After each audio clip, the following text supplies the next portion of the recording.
Hi hello' নমস্কাৰ মোৰ YouTube চেনেলৰ আন এটা ভিডিঅ'লৈ আপোনালোকক সকলোকে পুনৰবাৰ স্বাগতম জনাইছোঁ। কি খবৰ আপোনালোকৰ? আশা কৰিছোঁ আপোনালোকৰ খবৰ নিশ্চয় ভালে, মোৰো ভাল। আৰু আজি নতুন এটা ৰেচিপি লৈ আপোনালোকৰ মাজলৈ আহিছোঁ আৰু ভিডিঅ'টো স্কিপ নকৰাকৈ শেষলৈকে চাই থাকিব। আৰু কি বনাওঁ আপোনালোকক দেখুৱাই আছোঁ। এতিয়া ব'লক ভিডিঅ'টো আৰম্ভ কৰোঁ। আৰু এফালে চাক বেটাই মোৰ লগত একেলগতে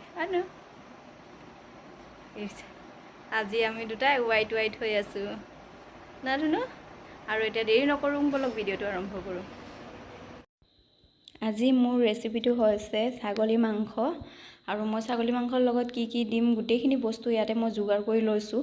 আৰু এফালে দেখা পাইছে আলু আৰু মাংস, তেজপাত, লং দুটামান, আদা ৰচুন পিঁয়াজ আৰু গোটেইখিনি মছলাও মই ইয়াতে লৈ লৈছোঁ।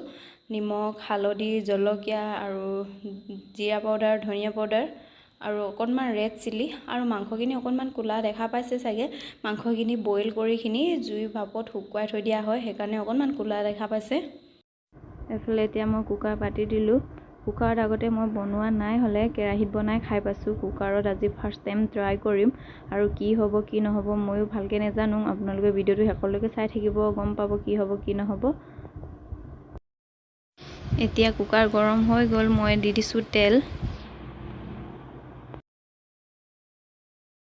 এফালে তেল গৰম হৈ গ'ল, এতিয়া মই ফাৰ্ষ্টতে দিছোঁ লং আৰু তেজপাতখিনিয়ে লংখিনি অকণমান লৰাই লওঁ। লং আৰু তেজপাত ভাল গোন্ধ আহিবৰ কাৰণে দিছোঁ। এতিয়া দিছোঁ মই পিঁয়াজখিনি গোটেইখিনি দি লওঁ। আৰু পিঁয়াজখিনি অকণমান ৰং চোৱা হ'লৈকে ভাজি থাকিব লাগে।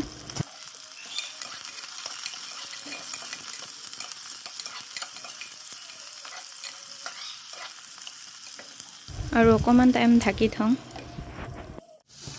এতিয়া পিঁয়াজখিনি অকণমান ৰং চোৱা হৈ গৈছে, দেখা পাইছে।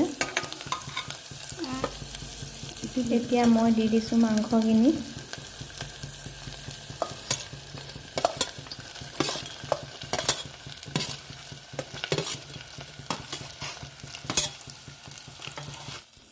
মাংসখিনি পিঁয়াজৰ লগত ভালকৈ মিক্স কৰি ল'ব লাগে।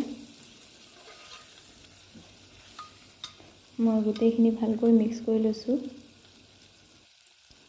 এতিয়া মই আলু দি দিওঁ। আলুখিনিৰ লগতো ভালকৈ মিক্স কৰি লওঁ। আৰু এতিয়া মই মছলাখিনি দি দিওঁ। আগতে কৈছোঁৱেই জিৰা পাউডাৰ, ধনিয়া পাউডাৰ আৰু ৰেড চিলি হয়। আৰু নিমখ হালধি সোৱাদ অনুযায়ী দিছোঁ। আৰু মছলাখিনিও ভালকৈ মিক্স কৰি লওঁ মাংসখিনিৰ লগত। গোটেইখিনি ভালদৰে মিহলাই ল'লে ভাল হয়। গোটেই মাংসৰ ভিতৰত মছলাখিনি ভালকৈ সোমাই যায়। মই ভালকৈ মিক্স কৰি লৈছোঁ। আকৌ অকণমান টাইমৰ কাৰণে ঢাকি থওঁ। আৰু এনেকৈ 2 বা 3 মিনিটৰ মূৰে মূৰে লৰাই থাকিব লাগে, তেতিয়া তলত লাগি নধৰে। মোৰ এইফালে অকণমান দেখা পাইছে লাগি ধৰিছে। আৰু এতিয়া মই দি দিম পানী। অকণমান লাগি ধৰিছে যে সেইকাৰণে পানী দি দিম।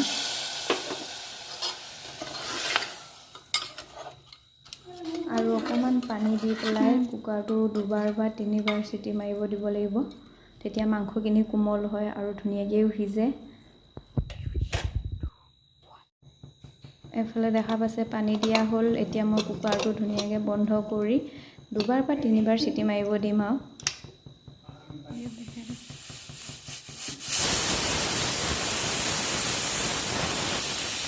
এইফালে এতিয়া মই কুকাৰ খুলি আকৌ অকণমান উতলিব দি দিছোঁ। আৰু অকণমান মান ধনিয়া দিছোঁ, ধুনীয়া গোন্ধ আহিবৰ কাৰণে। আৰু এফালে চাওক ফাইনেলি হৈ গৈছে, ধুনীয়া হৈছে, ধুনীয়াকৈ সিজিছে। ফাইনেলি হৈ গ'ল মোৰ ছাগলী মাংসৰ ৰেচিপি। আৰু এতিয়া ভাতৰ লগতো খাব পাৰিব, ৰুটিৰ লগতো খাব পাৰিব, পোলাওৰ লগতো খাব পাৰিব, চবৰ লগতে খাব পাৰিব এনেকৈ বনাই। আৰু ভিডিঅ'টো ইয়াতে সমাপ্ত কৰি দিওঁ। ভিডিঅ'টো চাই যদি ভাল পালে লাইক, কমেণ্ট, শ্বেয়াৰ, ছাবস্ক্ৰাইব কৰি দিবলৈ নাপাহৰিব। আৰু নতুন এটা ভিডিঅ'ৰ সৈতে লগ পাই আছোঁ আপোনালোকক। আজিলৈ বাই বাই।